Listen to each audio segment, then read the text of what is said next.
Bienvenido, bienvenida a tu segunda clase de Temazcal. Mi nombre es María Elena Olvera y en el día de hoy vamos a abordar el tema de baños de vapor en el mundo.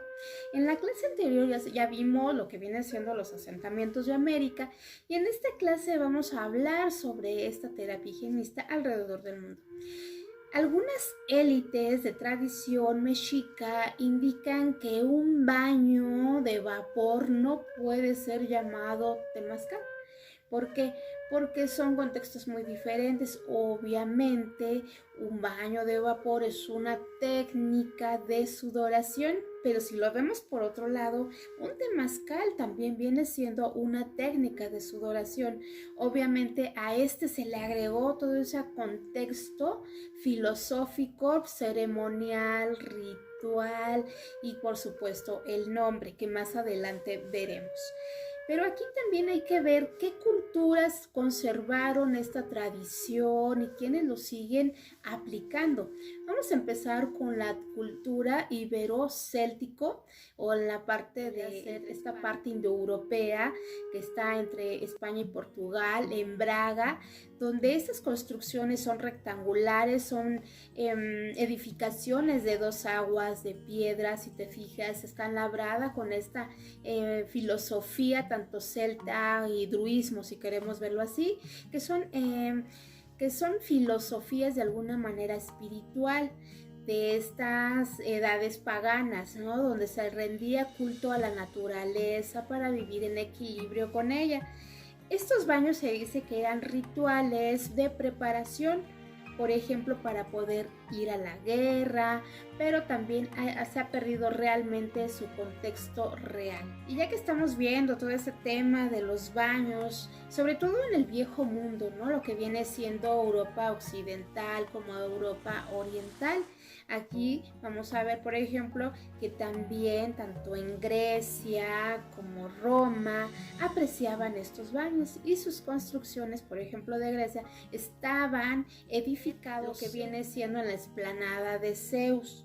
Ahí se edificaban, se dice que estos baños, en cuanto a los romanos, estos iban acompañados incluso de masajes, a lo que podemos considerar como hoy en día se llama, ¿no? Un baño spa, que implica masaje, que implica ciertos tratamientos para embellecer y relajar el cuerpo. Y bueno, en el Medio Oriente también aplicaban este tipo de terapias higienistas. Por ejemplo, están los musulmanes y ellos utilizan los baños, como que podemos decir los baños árabes, los baños turcos. Ellos los van a llamar Harman.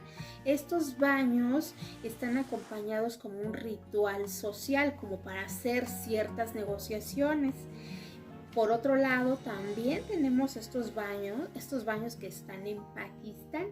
Aquí se descubrieron unas excavaciones y dentro de esas excavaciones se encontraron unas ruinas. Estas ruinas que se han nombrado Mohenjo-Daro. Estos baños se dice que estaban en la edad de bronce.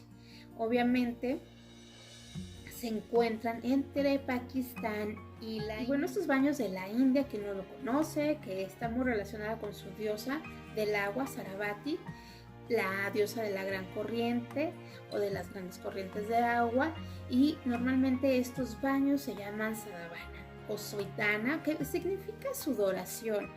Esta sudoración por medio de estas cabinas personales donde se les pone agua para que genere ese vapor con plantas medicinales, aceites y después con masajes posteriormente.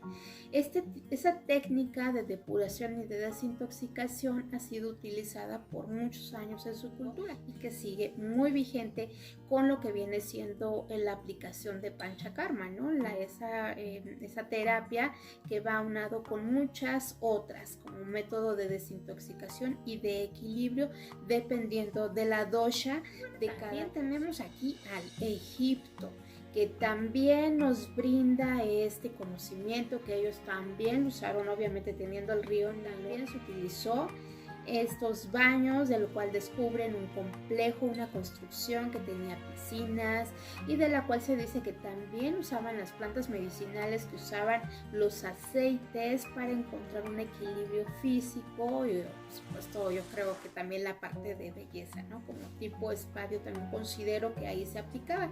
Estos baños eran llamados el Amara, que es un nombre árabe y de lo cual ahorita no sabemos si solamente ya fueron construcciones o zonas arqueológicas lo que queda. Bueno, en Suecia también se han usado o se sigue usando esta terapia de las saunas, por ejemplo, en este llamado Solar Egg o el huevo solar, que es una construcción muy novedosa que está en Suecia, en esta parte de Kiruna, pero se va moviendo, se la van llevando a muchos lados para que pueda ser aprovechada. Y normalmente que cuando puede estar funcionando, cuando está funcionando, llega de 75 a 80 grados centígrados de calorcito en estas zonas frías de Suecia. También es importante mencionar que es una construcción muy novedosa y dentro de esta construcción está abarcando la sustentabilidad para evitar la quema de leña, que más adelante también abordaremos sobre eso. Estos baños famosos de Moscú, de Rusia, los llamados banya. Estas construcciones o estas cabañitas de madera, de donde Rusia va propagado mucho los baños rusos, ¿no? Por ejemplo, se dice que estas construcciones ellos usan de una manera ritual porque está enfocado a la salud, donde esta bania o estas casas de vapor dicen que les quita el dolor y la tristeza. Vienen de los antiguos asentamientos vikingos de Novgorod en la Rusia antigua, que son los vikingos quienes les aportan esta información. Ellos usan de esa parte medicinal, como les había mencionado, porque usan los rameados de plantas medicinales, obviamente de la zona geográfica, y normalmente es abedul, que este abedul ayuda mucho a desinflamar y es uno de los países que ha sido muy reconocido por estos baños. Bueno, Bélgica también destaca mucho por la apreciación de estos baños de vapor. En este caso, curiosamente, es aquí donde sale ese nombre, ¿no? De spa, precisamente que pertenece a una de estas comunidades o de una de estas provincias de lo que viene siendo Lieja de Bélgica. Y es ahí donde nace todo este concepto de spa que usaban los romanos. ¿Por qué? Porque eran tratamientos a base de agua, de los que también en ese lugar de spa en Bélgica estaban edificados estos complejos con piscinas, con baños de vapor, con masajes. De ahí se viene ese concepto que cuando vamos, por ejemplo, a un temazcal spa, van a tener estas áreas que mencionamos de Bélgica, ¿no? Que es un tratamiento de ocio, que es un tratamiento de relajación a base de agua. Bueno, ahora veamos a Finlandia, que es todo un fenómeno en cuanto a saunas, a la que se le puede decir que es la cuna de las saunas de alguna manera. Esta ciudad cuenta aproximadamente con 1.7 millones de saunas. Esto viene siendo como un fenómeno. Ellos han sabido de alguna manera conservar muchas de sus tradiciones y que es muy importante para ellos. Ellos mencionan que las saunas les brindan fortalecer el alma y sosiegar el espíritu. Pero también contamos con Madagascar, en la ciudad de Baroma. Aquí también se aplican mucho los baños, como viene siendo los de Rusia. Hay mucha similitud entre entre los baños de por ejemplo, aquí de Bélgica, los baños de Madagascar. Son muy similitudes en cuanto a construcciones. Aquí está en la ciudad de Baroma, como te indico, y es una tradición muy importante. Aquí también este tipo de construcciones, ya que va muy enfocado con su vida cotidiana, de la parte ritual familiar. Una vez o dos veces a la semana entran en estas pequeñas casillas que se llaman sauna de humo, que viene siendo sauna de vapor. Y que los baños de Japón, estos muy tradicionales que siempre han sabido conservar muchas de sus tradiciones, y entre ellos están principalmente los baños ofuro, que es un ritual familiar sobre una tina de lo que viene siendo de madera, y es todo un ritual para hacerse estos baños. También están estos baños que vienen siendo los sento. Estos sentos son complejos ya construidos donde acuden tanto hombres como mujeres, pero dentro de esos complejos se separan hombres y mujeres. Obviamente para cada uno de estos baños, incluyendo por ejemplo los onsen, que esos ya son más externos porque llega el agua caliente de lo que viene siendo las piedras volcánicas o de un volcán, y que llega caliente, que oscilan entre los 25 o 35 grados o inclusive más, pero eso es de una manera externa. Aquí lo interesante es que cada uno de estos baños es todo un ritual para poder entrar. En China no se queda atrás, también tiene sus baños, también tiene esta tradición que ha resguardado. Se dice que fue hace 300 años en la dinastía Shang, donde se empiezan a usar este tipo de baños, que este emperador, por ejemplo, se bañaba antes o digamos previo a alguna ceremonia que iba a tener. Él hacía este ritual. Y obviamente después toda la parte aristocrática también lo empieza a emplear, y después fue el colectivo o el pueblo.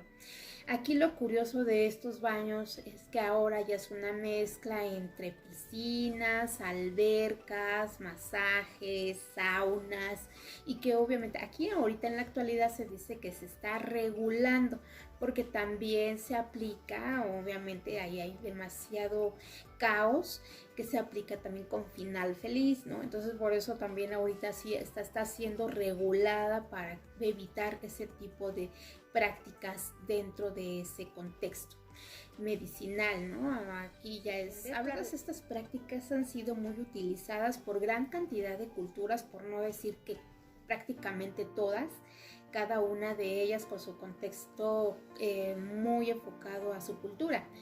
Pero también se dice que muchas de estas prácticas se pierden en el polvo del tiempo por lo llamado de los pueblos bárbaros, que empiezan a invadir a uno, empiezan a invadir a otro, en donde viene la destrucción de muchos de esas construcciones, la destrucción, por ejemplo, de escritos, de todos estos conocimientos se va perdiendo, y obviamente queda todo eso en el polvo del tiempo, y solamente muy pocas culturas logran rescatar y preservar todo ese conocimiento. Y bueno, esto generó cierto retroceso, cierta involución en cuanto a tratamientos termales nos referimos. Esto porque lo menciono, porque al entrar la iglesia va a mermar mucho de este conocimiento, ya que para la iglesia era más importante la limpieza, ya sea espiritual, la limpieza de alma, más que la limpieza física. El baño en algún momento era algo pecaminoso. ¿Por qué? Porque al momento de estarte bañando, te tocabas, y al momento de estarte tocando el cuerpo, obviamente la iglesia lo traducía como una herejía, algo pecaminoso y algo superfluo dentro de esos rituales higienistas, motivo por el cual se destierra, ¿no? Un claro ejemplo que tenemos es, por ejemplo, España. España fue una sede de múltiples conquistas que tuvo a lo largo de su historia, que fueron desterrados los musulmanes. Empieza toda esta corona, tanto de balnearios como baños medicinales con plantas, todas estas fueron desterradas juntos con los musulmanes, ¿no? Porque eran actos de herejía según la iglesia y según la corona. Obviamente con el tiempo que quitan todas estas prácticas de piscinas y no sé qué. Y bueno, fue hasta el siglo XVIII, siglo XIX aproximadamente, donde esta cultura empieza a jalar o a recuperar esa cultura clásica de lo que viene siendo un baño termal, ya como una medida de higiene. Hoy en día ya cuentan con ciertos complejos o lugares establecidos, como viene siendo Sojar de Granada, baños de Fitero. Incluso hay un programa en España que se llama termalismo social, precisamente para seguir preservando estas terapias como métodos de desintoxicación, como métodos de relajación y por supuesto métodos de higiene. Bueno, ahora conoces que cada cultura, cada lugar ha aplicado estas técnicas de sudoración de manera personal. Aquí va a sobresalir que cada una de ellas va a resaltar según su cosmovisión, según su cultura, que viene siendo algo que la va a caracterizar y que va a ser propio de cada una de ellas y que va a ser algo que las va a distinguir. Entre estas terapias higienistas, obviamente van a abarcar las piscinas, los baños, son la sauna, los temazcales, estos baños de piscina, los baños de, ¿cómo se llaman? Estos de tina, que viene siendo los baños percutáneos.